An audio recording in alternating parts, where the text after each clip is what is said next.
Live with CDP Sports Talk, a weekly sports and entertainment podcast, sponsored by Barry Cullen Chevrolet. Live on YouTube, Facebook, Twitter, Twitch, and LinkedIn. And on audio via Apple Podcast, Google Podcast, Spotify, Anchor FM, iHeartRadio, Amazon Music, Radio Public, and TuneIn. Now, here's your host, Chris Palme.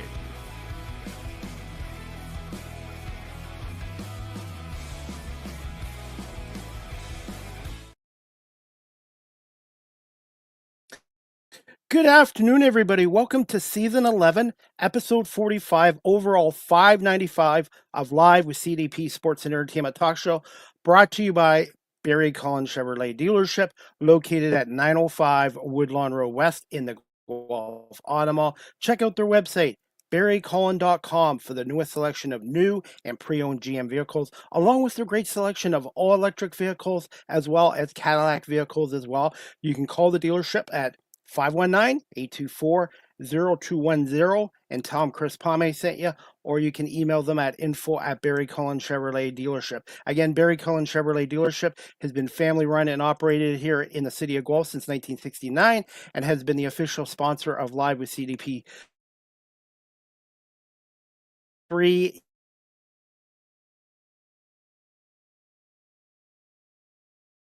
It's a busy time of the year.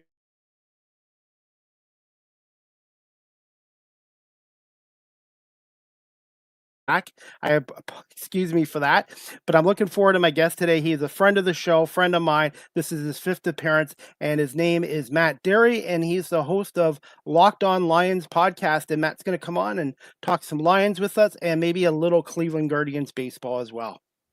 Good afternoon, Matt. How you doing? What's up, Chris? Good to see you, my friend. Same here, Matt. It's a great time of the year with the NFL underway. The CFL is heading to the playoffs, and then we've got the Major League Baseball playoffs coming up very soon as well. Man, what a great time of year. No question about it. This Tigers Guardians thing has been a little bit crazy over the last couple of weeks. Lions started off so poorly, and now all of a sudden feel like they're back these last 2 weeks. Huge win on Monday night, so a lot to talk about for sure. As for the Guardians, did you, as a Guardians fan, lifelong Guardians fan, did you see this coming where they were going to come back from 15 and a half games back? Oh, heck no. No way, This man. is crazy. It is crazy. My brother and I do a show called the Dery Bros Guardians Cast, and, just podcast. It's on pretty much twice a week. And we pretty much wrote this team off this summer. It's a young team. It's a team that doesn't have enough bats, still doesn't have enough bats. Even if they win the division, the offense still is very, very limited. We saw that last night. But, man, they're gritty. They play hard. They play together. Pitching and defense is what's been the catalyst for them. And I never saw a scenario where Detroit would just completely collapse like this and the Guards would play this well. What's the mood right now in Detroit with the Tigers specifically? I know they won last night 4-2, but they've got to go to Boston against a very good Red Sox team for 3 games. And I guess your Guardians are at home against Texas for 3 games. The mood is ugly, Chris. Tiger fans are really ticked off. They are angry at ownership. They're angry at the general manager, Scott Harris, for not doing more at the trade deadline. And this is a very vociferous fan base that is not happy at all. And currently right now, as we know, as you and I record here on Friday, they're tied with the Guardians atop the division, but this is a full-on choke job. And the fans are really not pleased with what they're seeing. I think there's plenty of likable players on this team. Riley Green, Torkelson, Tarek Skubal is so popular and is the best pitcher on the planet. But man, I just feel like Tiger fans deserve better. They are atop the American League, as you know, and I know you follow the Jays closely, but they were atop the American League and at the trade deadline really did not make a big impact at all in terms of player acquisition. And the fans were a little bit upset about it at the time. Now they're furious because Charlie Morton's been DFA'd. Chris Paddock doesn't even pitch. And those were 2 of the guys they went out and got at the deadline. Instead of going out and getting somebody really big like Toronto going to get Shane Bieber, Tigers, didn't go get Justin Verlander, or I'm sure would have waived his no trade to come back. It's disappointing for Tiger fans for sure. It's good. They're good fans here. Absolutely. Are they Is the heat on the Tigers kind of a little bit less with the Lions 2-1 start and their big win over Baltimore on Sunday Night Football? Sorry, Monday Night Football. Monday Night Football. Yeah, I don't know if the Sunday. heat is less. I mean, look, right now this is football season, and yes, baseball is still top of mind here. People want to see what the Tigers do this weekend in Boston, but when it comes down to it, everybody is so focused on this Lions team and the excitement that they've brought over the last 3 years. I know you and I talk all the time about the Lions and the Eagles and maybe a collision course again. We didn't get it last year. Hopefully we get it this year. Two really good teams, but man, what Detroit and Dan Campbell and Brad Holmes have built is something special. And they've gone for it. They really have. And I know the Lions aren't necessarily going out and signing big free agents or anything, but the Lions are trying to win, and they've kept their own talent in house, and they've spent money on some of their own free agents. And man, all they do is win. And Monday night was an absolute, just a ass kicking. They went into Baltimore and really did a great job. Especially in that fourth quarter. And I'm going to be honest too, Matt, the Lions, the way they played the Ravens is how you beat them. You got to play physical, and they did it. They dominated the offensive line. They dominated the defensive line, and they played Philadelphia Eagles football against Baltimore, in my opinion, especially 224 yards on the ground, 202 in the passing, well-balanced offense, but they just pounded them, especially in that fourth quarter. They knocked them out. Yeah, they did, Chris. The Lions' strength of the last 3 years and why they've won more games than they've lost is the offensive line. And it started with Frank Ragnow. And then when Ragnow retires, you go, uh-oh, what are we doing here? Then you look at Ben Johnson leaving, and you worry that it's just not going to be the same. But the last 2 weeks, the pounding of Chicago, pounding of the Ravens, especially in the ground game, like you said, you got to give credit to Graham Glasgow at center, filling in now for Ragnow. The two guards have gotten better over the last 3 weeks. Mahogany on the left side, Ratledge on the right side. You've got the best right tackle in the game. He is. Penei Sewell is just a dominant force. And his PFF grade this week was the highest run grade of all time this week, like a 99, which is unheard of. And then Taylor Decker is so solid at left tackle. Healthy. They're starting to gel now. And you throw in Montgomery and Gibbs in the ground game, just the backs refuse to go down. And that's tough for defenses. You wear them down.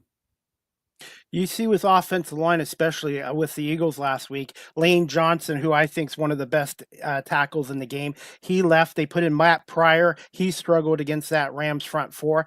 They brought in Fred Johnson, and he kind of stabilized that offensive line. And to me, football all starts with the offensive line, defensive line, and the Lions remind me a little bit about the Eagles because it's basically line play, and also not just the passing game. They can beat you in many different ways as well. They can, and you got to have a quarterback in this league, as you know. And Jared Goff has just been so solid now over the last 3+ seasons. As long as he's protected, he has great chemistry with his receivers and tight ends. He's a star, and people are saying, "Wait, Jared Goff? Yeah, he's damn good. Look at the numbers. He doesn't throw a lot of bad balls." Is he moving around and running around like your guy Hurts? No, but man, he's dealing right now. And you throw the play action passing game in, you throw the tight end usage in with Laporta and Wright, receiving core is good. It just all clicks. And you got to have the guy that's the field general. The locker room loves him. He's the leader of the team. He's been a captain the last few years. And that's so important. If you got players that don't believe in the guy under center, it's going to be a long Sunday. And Lions have that guy. Jared Goff and Jalen Hurts. And to me, they're two of the best quarterbacks in the NFL. And you have to have the quarterback play too. Matt, I wanted to ask you this as well. Who are some of the Lions players, in your opinion, who really stood out in this win against Baltimore, specifically in that last quarter where they took control of the game? Well, Al-Qadim Muhammad is a guy that not many people have heard of, but I thought he played a whale of a game, filling in on that other edge rusher side where Marcus Davenport now won't be for the next 3 weeks with the injury. But I thought Muhammad played a really good game. I thought Jack Campbell was tremendous at middle linebacker. DJ Reed had his best game at corner. Those are just some guys that come to mind, especially on defense, that kind of limited what Lamar Jackson was going to do. I think you got to give credit to Kelvin Shepard, the defensive coordinator. He called a really, really good game. He had his guys around the pocket and they stayed in their swim lanes and they didn't allow Lamar to get outside. I mean, Chris, we're talking about 7 sacks of Lamar Jackson. That's impressive. That doesn't happen very often, especially with Lamar Jackson's mobility, as he's like the Josh Allen or Jalen Hurts of quarterbacks. So that's who do you give credit for that? For the I guess the defensive coach too. I guess Shepard did a really good job with getting the guys ready to play. They had really good game plan against Baltimore. But Matt, I wanted to ask you this too. Baltimore can score points, but they've had issues with their defense since the opening game against Buffalo when they were up 40-25 with 4 minutes left, and then the Bills scored 16 points in the last 4 minutes. I don't think this Ravens team is a contender unless they get that defense fixed up. I think they will. I think this is a little bit of an aberration here over the last couple of weeks. I know, like you mentioned, week 1, Buffalo did whatever they wanted in that fourth quarter to come back and win and put up that 40 burger on the Ravens. Lions basically ran all over Baltimore. I was stunned at the domination that took place. Matabike, their best defensive tackle, being out. Kyle Van Noy, their best edge rusher, being out, really hurt them. And look, we know this with the Lions defense last year when they had 16 guys on the injured list. There's only so much you can do. And everybody said, "Oh, what happened to the Lions defense against Jaden Daniels and the Commanders in the playoffs?" Well, I'll tell you what happened: attrition. They just lost so many guys. You're getting guys off the street that are having to play. So I think that's part of it. I think the Ravens will find a way to fix that. They've got a very good middle linebacker in Roquan Smith. I still say their secondary is good. Kyle Hamilton is one of the better safeties in the game. But right now, I think they're just in a slump. But I think they'll get it together. Derrick Henry now twice has fumbled the ball in key situations in the fourth quarter. Ed Oliver punched the ball out of him. And then I believe it was, Aiden Hutchinson who punched the ball out too. So he's got to protect that football better. He's a terrific running back, but those are 2 costly fumbles in 2 games that the Ravens have lost. Yeah, I was very surprised when Derrick Henry put it on the carpet again. That's 3 fumbles in 3 weeks. Obviously the one in week 2 against the Browns really didn't matter in the outcome of that game, but man, for a guy so big and so strong and tough to bring down, but Hutchinson kind of knew that's kind of what Kelvin Shepard does. And he preached that, as did Aaron Glenn before he left, about trying to punch that football out and get a turnover and a takeaway. And that really helped the Lions win that game. How much of a difference it makes having a healthy Aiden Hutchinson back on that defense? Oh, you got to have him. I mean, he's your best guy in terms of, there's a lot of good players on that defense. I mean, Brian Branch, I haven't even brought up yet. I mean, that dude might arguably be the best player on the Lions' entire roster. Brian Branch is a star, but Hutchinson just provides that one-on-one on the outside where, you might have to chip him. You might have to have a tight end there helping, and it opens up things for other guys along the defensive line. The emotional energy that he brings to the table as well, and his love for the organization. The guy that grew up here, obviously went to Michigan and now is a Lion. There's some things in there. It's karma that he's here, and they love him, and he looks healthy. A little bit, he gets off to slow starts the first 3 weeks in all the games. I don't know if it's just getting his sea legs back under him after missing a majority of last year or what it is, but man, late in that game, he had a lot of juice and helped them win that game. Matt, wanted to get your thoughts on former Eagles linebacker Zach Cunningham. How's he fit in with the Lions so far? Good. He's just a depth piece. He played 2 snaps, Chris, on Monday night, and both of them were high impact. There was a short yardage play where Cunningham blew it up. And then I believe on the next play, he was out there in coverage that stopped Lamar Jackson kind of dead in his tracks. That's a veteran player that, yes, when he was in Houston and Philly and other places was a starter. Now he's more of a bit piece in Detroit, but he's just a football player and a veteran that if they need him out there, he's out there. If he's not, he's good in the locker room and he can help the young guys out. So that was a nice signing the Lions made this summer or in the spring, getting Zach Cunningham. Matt, thoughts on former Detroit Lion and Philadelphia Eagles cornerback C.J. Gardner-Johnson being released by the Houston? Do you see him ending up possibly back in Philly or even Detroit as depth?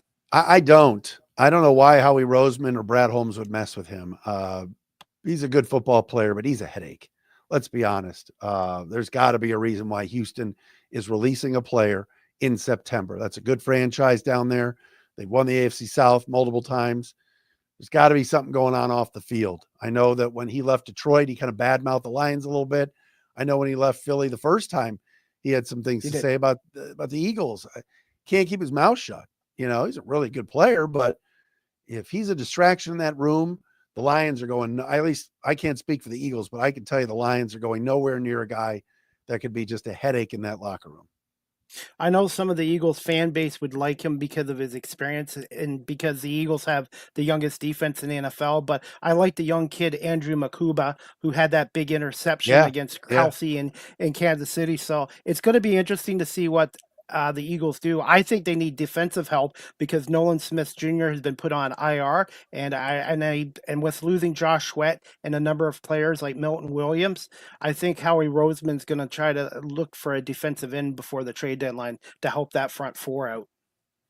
Well, they've lost so many guys, and look, it's just that's what happens in free agency. I mean, the money that Milton Williams got from the Patriots, and you can only keep so many guys. And look, Howie Roseman's one of the best, if not the best GM in the league.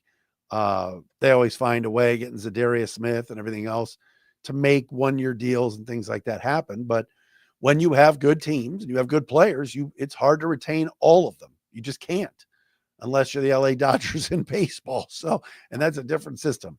But Philly off to a 3-0 start, Chris. I always, anytime I see the Eagles win, I think of you. I know how happy that makes you. And man, that Lions Eagles game, November 16th, man. 8:20. Yeah, I know you can't wait. That's to be exciting. I'm going to have to maybe try to get you on before then, too, to preview that game. Matt, I want to get your thoughts on quickly Smith's time with the Lions and how he could help the Eagles out on that front four. I think Zadarius Smith is a pro. I don't think he's the same player he was 4 or 5 years ago. And that's just, he's 32 now. But great energy, can get around the edge and get to the quarterback. I think the reason the Lions did not bring him back was probably a financial thing. He ends up getting $9 million with the Eagles if he hits all the incentives and bonuses. I don't know if Brad Holmes wanted to go that high with the money. But I think from a player standpoint, I think he can help anybody. I think he's pretty good. Is he a great player? No. Is he going to come to Philly and get 10 sacks? I'm not so sure. But from a depth piece and a guy that can rush the passer, I think his run defense is a little bit suspect. Not sure he's an every down guy. But I think getting around the edge on third downs, he's really good. Matt, how is the Lions salary cap situation right now? And is there a particular need, in your opinion, that this team might need to address before the trade deadline? Well, again, it's edge rusher. Just from a depth standpoint, Marcus Davenport is now out at least 3 more weeks with that chest injury. They have Al-Qadim Muhammad. Tyrus Wheat is a guy they like that they got from the Cowboys at the end of the kind of the roster transition there, September 1st. He hasn't really played much yet. I want to take a look at him if he gets an opportunity. But I think the Lions have got to be cognizant as we get toward the deadline of what's out there. They've got money under the cap, so they can acquire a player for this year. Last year the Lions, according to reports, did inquire about Myles Garrett at the trade deadline and ended up with Zadarius Smith from the Browns instead. I don't expect the Lions to be breaking the bank. They've got to re-sign Aiden Hutchinson. They've got to re-sign Brian Branch, Sam Laporta, Jahmyr Gibbs. These are all guys under contract on their rookie deals now. They're going to eventually have to be extended. So they're not going to break the bank and go nuts. But if we get to the deadline and there's a player on a bad team that maybe needs a change of scenery, like, New Orleans is struggling, would the Lions pry Cam Jordan out of there for one last go around? Miami has guys, maybe that's the move you make, but it won't be till the deadline and it won't be too overly expensive. Hey, Matt, since you mentioned Miami and they're struggling right now, who do you see as the first head coach possibly being fired this season? Possibly. Oh, man. I mean, look, you said it. Mike McDaniel, it's a disaster there in Miami. That's just a bad team. And I know we got the vote of confidence from the owner, Stephen Ross, but that's a struggle there. I'd watch New York too. I know the Giants are going to be playing Jackson Dart now, so that gives Brian Daboll, you would think, a leash. But what if it just goes so south and the Giants are 0-6 or 0-7? Could Daboll lose his job? I think that's something to keep an eye on. Some of the other band, New Orleans has Kellen Moore as a new head coach. He's a rookie coach. He's not going anywhere. the Bengals now are going through a tough time without Joe Burrow. I don't think Zach Taylor's in any kind of trouble now. They have to play Jake Browning. It's a good question. I think I'd watch the Giants situation closely right now.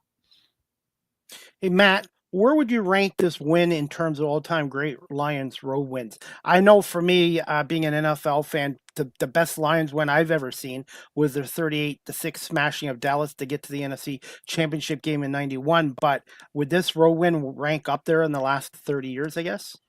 I think you have, I don't think you're speaking out of turn here, Chris. That was tremendous Monday night. And the Lions have had some key wins on the road under Dan Campbell last year in Houston, coming back from 20 points down on Sunday Night Football to beat the Texans on some Jake Bates field goals.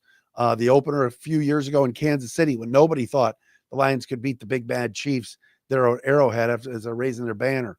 But that one Monday night against Baltimore, just the way they did it, how physical they were, has to rank up there in terms of Dan Campbell wins. And you're right, maybe Lions wins in general. We spent decades in this town talking about, man, can we just get on Monday Night Football once in a while? Could we get a primetime game that's not, week 16 throwaway in San Francisco or Thanksgiving Day we're always on?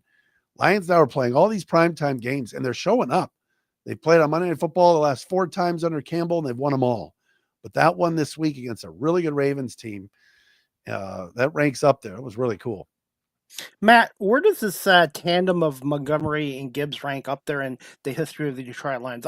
Obviously, Billy Sams, who I grew up with, Barry Sanders, but where does this tandem rank up there as a 1-2 threat? Well, no one beats Barry. Barry was Barry. I mean, the best ever do it in Detroit and arguably the best ever do it in the NFL. There's a big gap after that. Look, I love Gibbs and Montgomery. Don't get me wrong, but Jameer's only in his 3rd year. And but this tandem, you're right. I'm trying to remember a time when the Lions, had 2 guys that they could rely on and be this good. It's been a long time. They complement each other well. Give Montgomery credit. Start of this season, I think they told him, you're going to lose some snaps to Jahmyr Gibbs. We just have to have him on the field. And Montgomery didn't say a word. He's the ultimate professional. This past week, they felt like a bigger back could flex a little bit on the Ravens, and he did. He had more carries than Gibbs and more yards. He's the ultimate pro. And now the new offensive coordinator, Johnny Morton, is putting both of them on the field at the same time at times in kind of a wishbone look. And I love that. The more the merrier. I think having those guys in the field at the same time is a problem for defenses, having to figure out where the football is going. Matt, quickly, thoughts on Morton so far, and being a new offense coordinator like Philadelphia has as well, you have to give them time. And I find the fan bases, sometimes they expect so much out of new coordinators. It takes a little bit of time to get used to their coaching styles and adjust to the players they have on the field.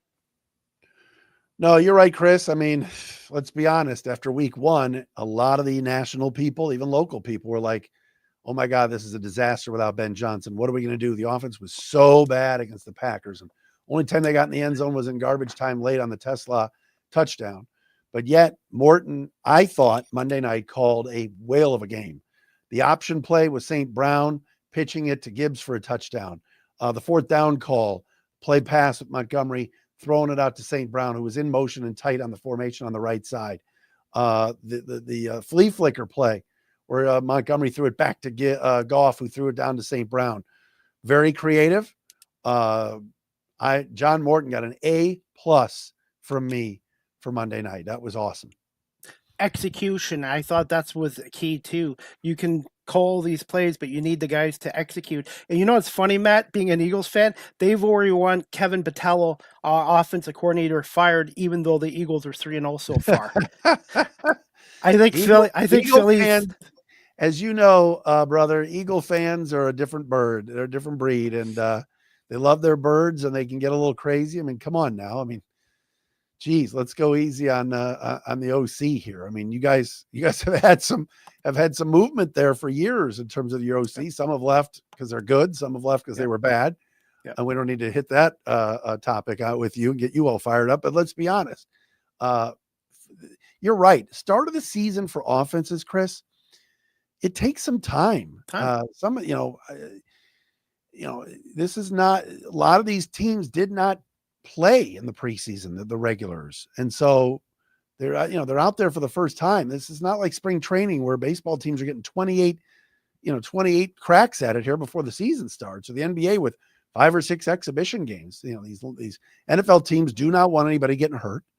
And so during the preseason, whether you're playing 3 or 4 games, the Lions played 4, they're just not going to put their regulars out there.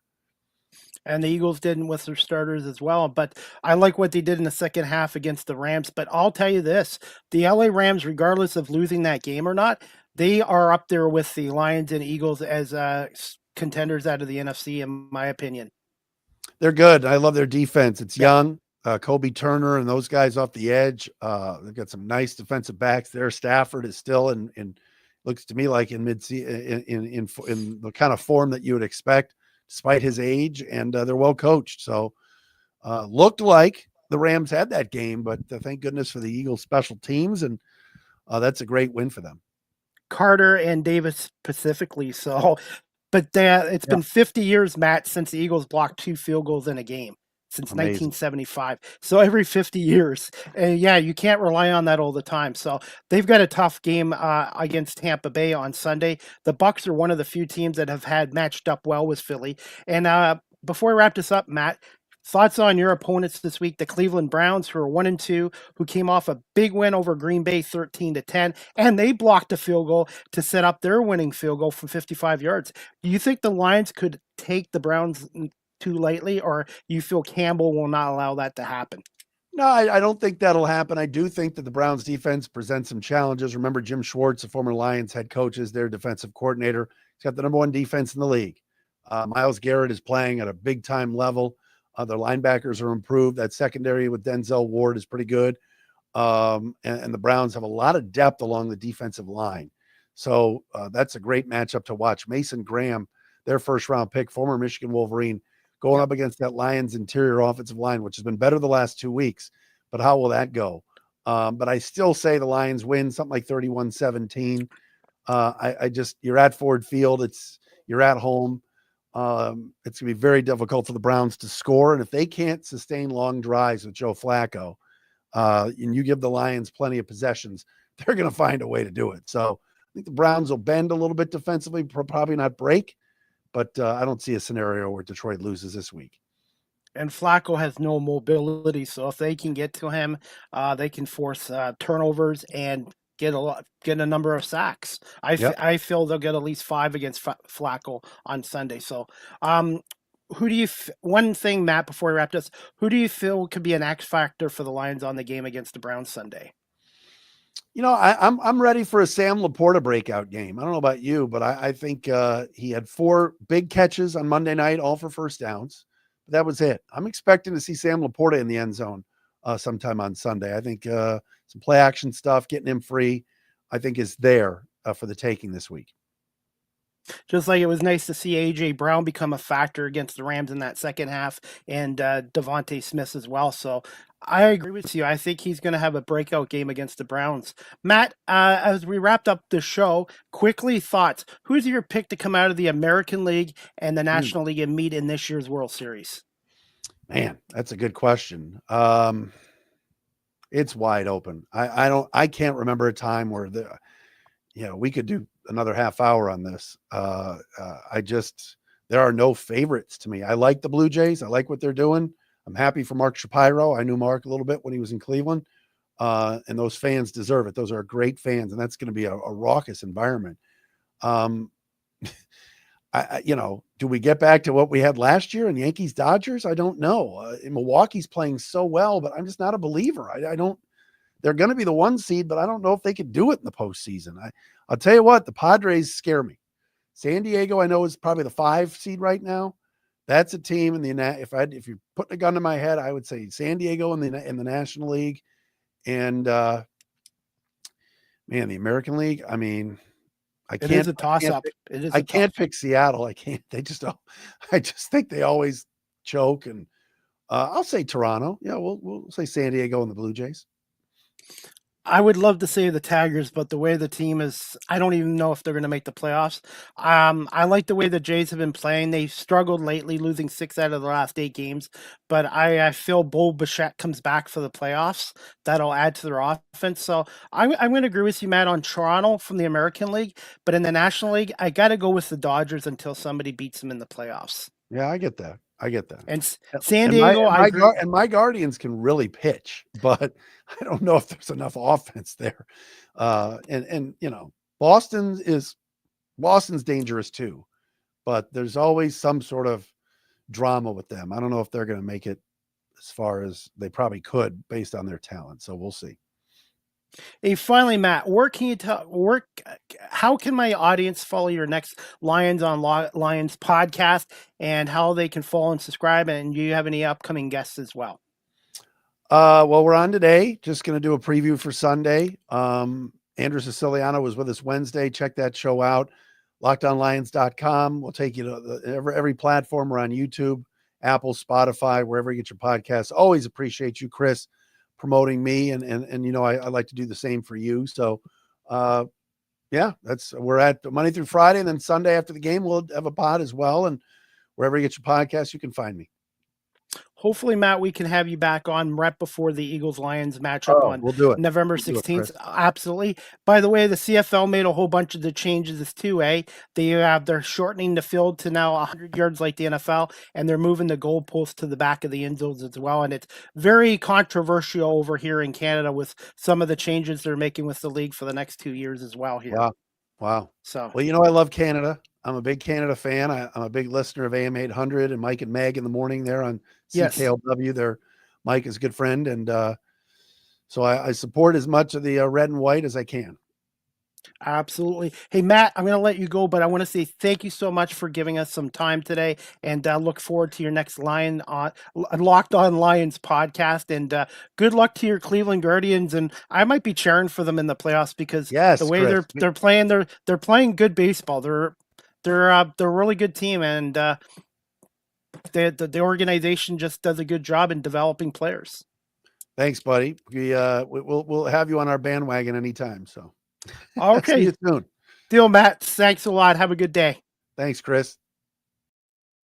All right, guys. All right, everybody. That concludes season 11, episode 45, overall 595 of Live with CDP Sports and Entertainment Talk Show, brought to you by Barry Cullen Chevrolet here in Guelph. That was Matt Dery from the Locked On Lions podcast, and he's also with Financial Architects as well. So if you're looking to invest money and you're in the Michigan area, you can contact Matt at Financial Architects Incorporated as well. And check out his Dery Brothers podcast with the Guardians.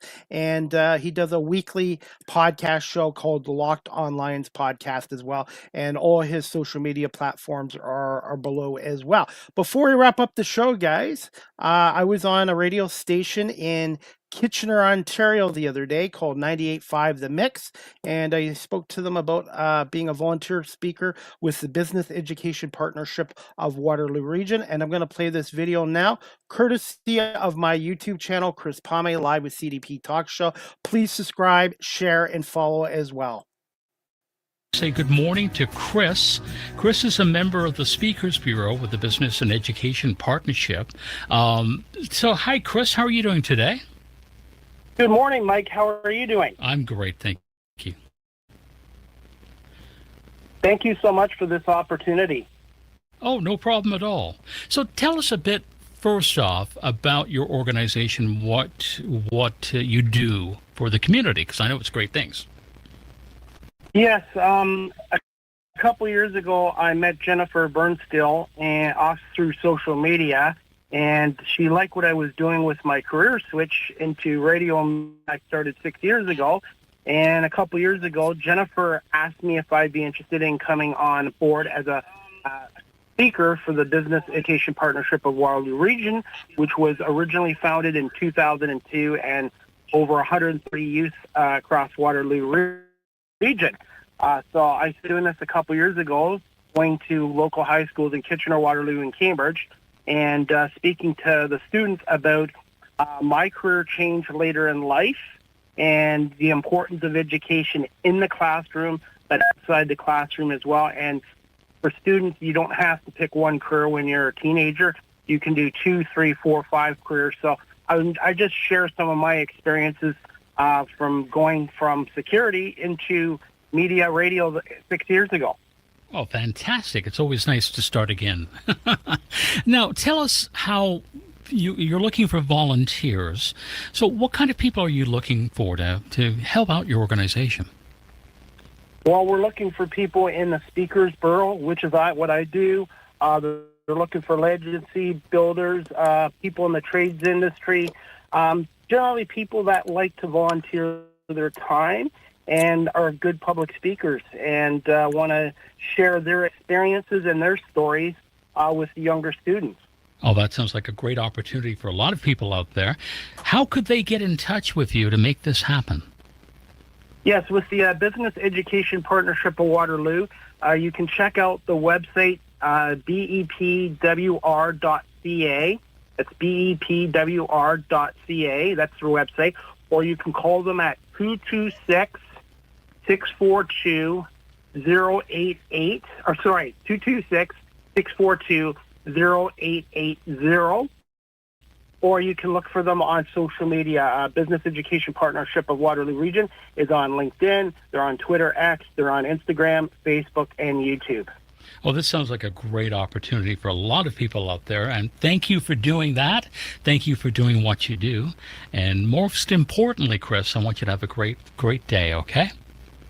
Well, thank you so much. And it's been a really great experience. And for those listeners out there, I would highly recommend consider volunteering with the Business Education Partnership of Waterloo Region and sharing their stories and their careers with young students and the importance of education. And Mike, I want to say thank you so much for giving me this opportunity this morning. Okay, no problem at all. Again, have a great day, Chris. You too, Mike. Take care. Thank you. That was an interview with Mike from 98.5 The Mix in Kitchener, Ontario, a week ago in regards to my volunteer work as a public speaker with the Business Education Partnership of Waterloo Region. And I want to say thank you to Jennifer Bernstiel for that opportunity as well. And if you're looking to volunteer, go on to Business Education Partnership of Waterloo Region. They're on LinkedIn, they're on Instagram, and you can check out their website as well. And you can contact them if you're looking to do some volunteer work as a public speaker. And I will be at local high schools in Kitchener-Waterloo in October speaking to students about my career change at the age of 53 and the importance of education in the classroom, but outside the classroom as well. As we wrap up the show, the next Live with CDP Sports and Entertainment Talk Show will be tonight, Friday, September 26th, 8 p.m. with Edward Hearn. He's a motorcycle racer with the California Road Race Association. So check out Live with CDP Sports and Entertainment Talk Show tonight at 8 o'clock Eastern, 5 on the West Coast with special guest Edward Hearn. He also spent 20 years in the U.S. military, and now he is a motorcycle racer in California with the California Road Races Association, known as the CRA. And I'm looking forward to speaking to Edward Hearn about his military career of 20 years and also being a professional motorcycle rider as well. And as we wrap up this show, as always, everybody, you can also, again, follow Matt Dery on all these social media platforms. He's on Twitter X a lot. You can follow him at Dery Speaks and financialarchitect.com, and you can contact Matt Dery there as well. And he's also on LinkedIn as well. Speaking of football, for 2026 Toronto Argonauts season tickets, please, you can contact Toronto Argonauts account coordinator Jada Christian at 416-815-6139 or email her jadachristian@mlse.com. Jada does a great job, and being a media member and a season ticket holder, she has been great with my needs this year. So if you're looking to get Toronto Argonauts season tickets next year, and I would highly recommend it, reach out to Jada Christian again at 416-815-6139 or via her email jada.christian@mlse.com. And as we wrap up this show, guys, as always, It is sponsored by Barry Cullen Chevrolet here in Guelph. Check out a 2025 Trax LT, finance from 0.99% for 60 months, plus get a Costco wholesale $1,200 gift card for eligible Costco executive members. The non-executive members can get up to $1,000 gift card. More details at barrycullen.com or visit the dealership at 905 Woodlawn Road West in the Guelph Auto Mall. And again, Barry Cullen Chevrolet is the official sponsor of Live with CDP Sports and Entertainment Talk Show.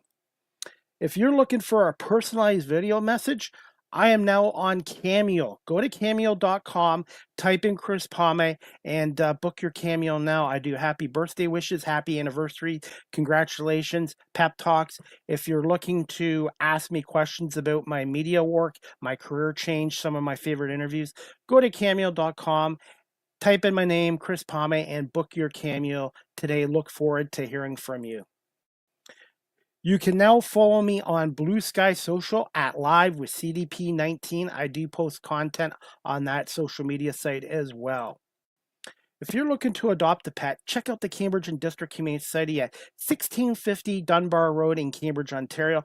Telephone number 519-623-7722, extension 0, or visit their website, cambridgehumanesociety.org. All the pets and animals that are up for adoption, their profiles are on cambridgehumanesociety.org. And also, if you're able to help out with pet donations like pet food, they do an emergency pet fund every Wednesday in Cambridge for those people who are struggling financially with the high cost of pet food. So if you have dog food, cat food, bunny food, any kind of pet food, and you're not using it, please drop by the shelter at 1650 Dunbar Road, right across from the Cambridge Centre Mall. And if you're able to help out with a cash donation or donate gift cards to Dollarama store or Canadian Tire, the Cambridge District Humane Society would greatly appreciate it. They do great work in looking after our homely furry friends and making sure they get adopted into good homes and families as well.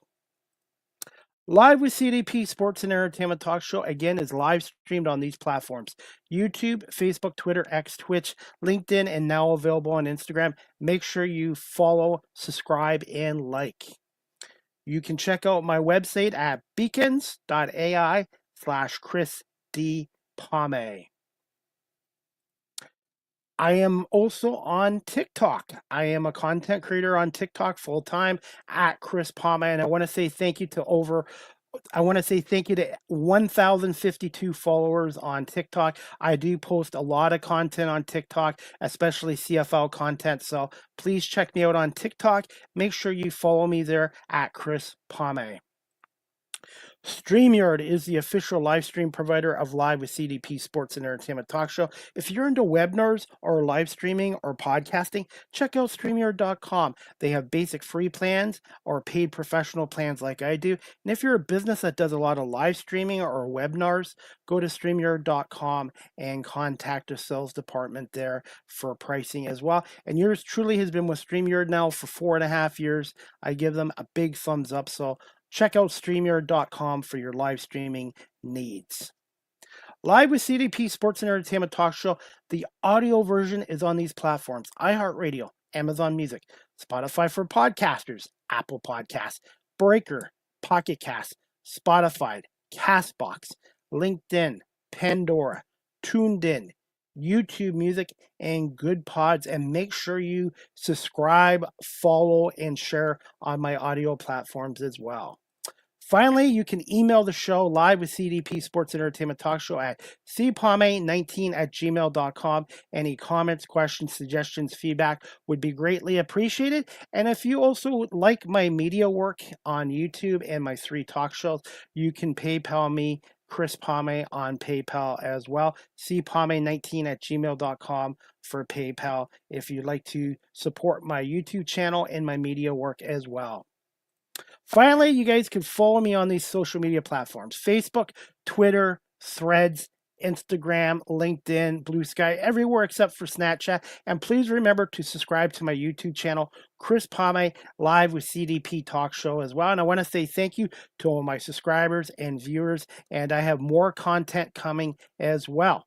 And that is about it before we wrap up our show tonight, guys.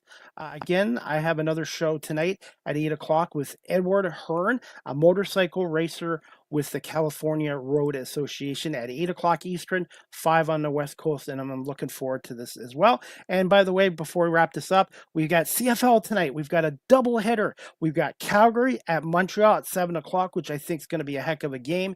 And then the double header concludes at 10 o'clock tonight on the East Coast, 7 on the West Coast. The Toronto Argonauts 5-9, coming off a terrible loss to the Alouettes, 21-19. They're playing for their playoff lives, 5-9. They need a win tonight. Nick Arbuckle is going to be starting for the Argonauts tonight against Nathan Rourke and the BC Lions, who are 7-7. So Calgary and Montreal tonight, 7 o'clock. Toronto and BC at 10 o'clock. Both games are on TSN. And as the Argo game, if you can't watch it on TSN, you can listen to it on TSN 1050 with Mike Hogan and Ben Grant, the radio voices of the Toronto Argonauts as well. And this week, CFL Commissioner Stuart Johnston made some major changes with the CFL going forward in 2026, 2027, reducing the field down to 100 yards like the NFL.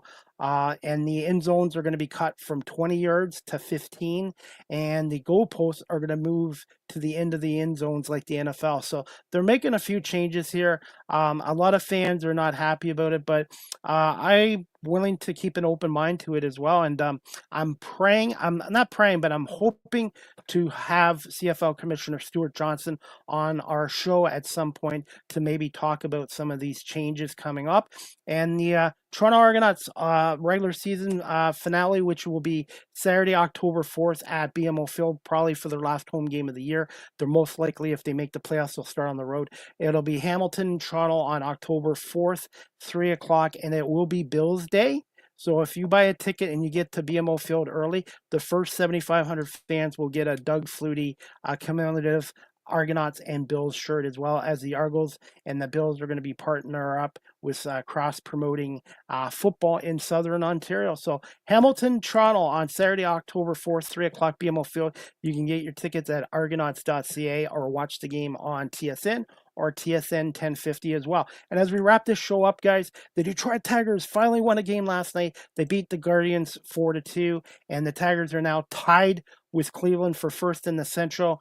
Cleveland does have the tiebreaker, and Detroit does finish the 3-game regular season off at Boston Friday, Saturday, Sunday at Fenway Park. The Guardians finished their regular season at home at Progressive Field against the Texas Rangers. So Detroit really needs to really sweep Boston and have Cleveland at least lose 1 out of 3 against Texas. So they need a little bit of help from the Texas Rangers, and the Tigers need to take care of business against the Boston Red Sox.